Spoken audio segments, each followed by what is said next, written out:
Iran में दोबारा से ये चश्मदीद और लड़ाई शुरू हो चुकी है और इसमें हमने देखा है कि एक और बहुत एक बड़ी जक पहुँचाई है ये जो अपाची नामी एक हेलीकॉप्टर गिराया है और कहा जाता है कि ये उनका एस वेपन है और इस वेपन को आप यूँ समझें कि F-35 से भी ज़्यादा इसकी अहमियत थी और गालबन जो लॉइटरिंग वो ड्रोन है उसके ज़रिए इसको उन्होंने गिरा दिया, जिसके बाद जवाबी तौर पर और उसको $1 मिलियन का जो एक था उनका $40 मिलियन का उसको चंद हज़ार $20,000 के ड्रोन ने गिरा दिया और उसके बाद ये जंग दोबारा शुरू होगी। यानी शुरू हो इसे जिसे कहते हैं ना, कल हमारे प्रोग्राम में जनरल रज़ा मोहम्मद साहब कह रहे थे कि नो वार नो पीस, तो ये इस तरह चल रहा है।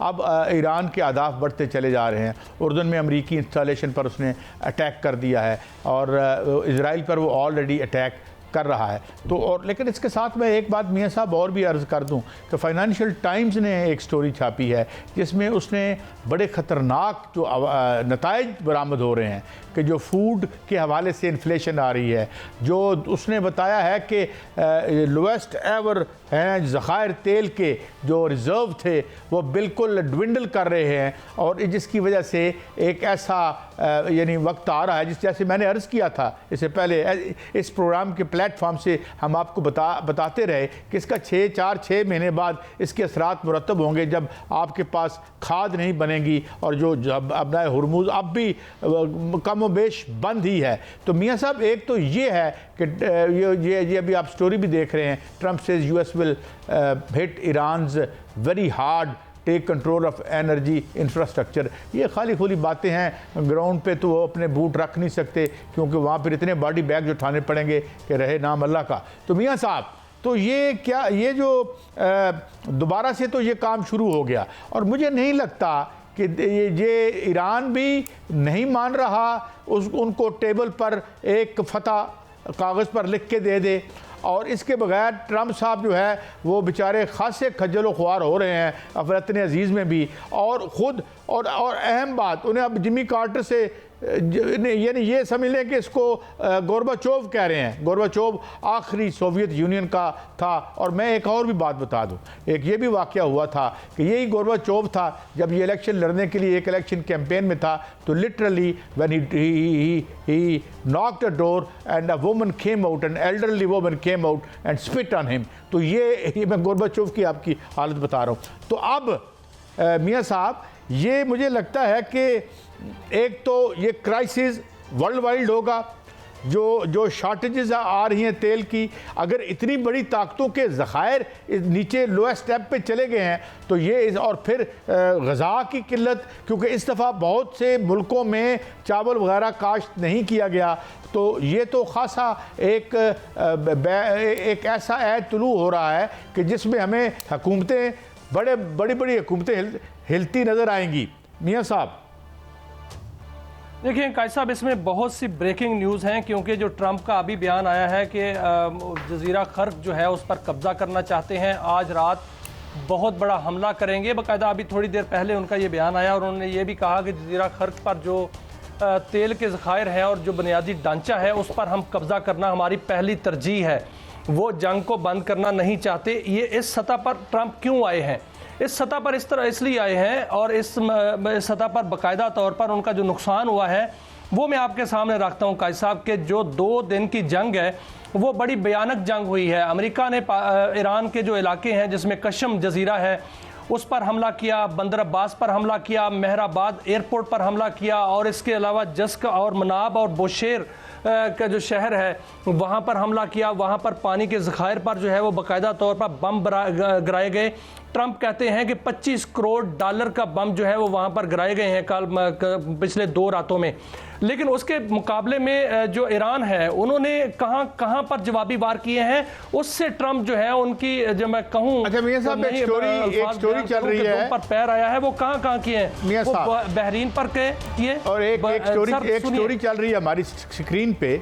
मैं ये बता दूं कि बिल गेट जो दुनिया का बड़ा एक सरमायादार है उसने कहा है कि नाजायज़ तल्लुकात के बायस अगर आप पढ़ रहे होंगे कि एप्स्टीन ने उसे ब्लैकमेल किया था। तो कहा यह भी जा रहा है कि शायद क्योंकि बहुत सी तस्वीरें ऐसी सामने आई हैं, बहुत सा तो मेरे ख्याल में उन्होंने जो ट्रंप का रिकॉर्ड है वो सामने आ नहीं रहा या उसे डिस्ट्रॉय कर दिया गया है, लेकिन इसके अलावा बहुत सी ऐसी तस्वीरें आई हैं जो बहुत सी कहानियाँ सुना रही हैं देखने में। तो एक ये भी है कि उन्हें शायद वो इजराइल से की दूर होना चाहते हैं, मगर वो हो नहीं पा रहे। अगर बिल गेट का ये आलम है जो दुनिया का अमीर तरीन आदमी था, तो वो किस साहब ये इसी तरफ मैं आ रहा हूँ, कैसा मैं इसी तरफ आ रहा हूँ। जो ईरान ने जवाबी हमले किए हैं वो बहरीन पर, कुवैत पर, उर्दन पर किए हैं। वहाँ पर जो F-15 के F-35 के हैंगर्स थे वहाँ पर जो है मिसाइल दागे हैं। उन्होंने खैबर शिकन और अमाद मिसाइल जो हैं वो दागे हैं, बाकायदा तवील जो मार करने वाले मिसाइल हैं, और उससे बहुत बड़ा नुकसान हुआ है उनका। वहाँ पर जो है वो हलाकतें भी हुई हैं, वहाँ पर उनके जो है वो हैंगर्स तबाह हुए हैं। अब उसमें कितने F-35 जो है तबाह हुए हैं, इसके नुकसानात अभी अमेरिका नहीं बता रहा। और जो ट्रंप के बयान से इसका नुकसान जो है उसका अंदाज़ा आप लगा सकते हैं कि आज रात बहुत बड़ा हमला किया जाएगा। और इसके अलावा जो है वो उसको क्या खदशा क्या है, सबसे बड़ा खदशा ये है जो कि पिछले दिनों ये खबर आई भी थी कि ईरान के पास कोई ऐसा हथियार मौजूद है जिसको एटॉमिक बम कहा जा सकता है। वहाँ पर उनके पास जो है बाकायदा तौर पर इस फैसिलिटी आ चुकी है, जो कि CIA के साबिक डायरेक्टर या साबिक जो है तजियाकार बता रहे थे।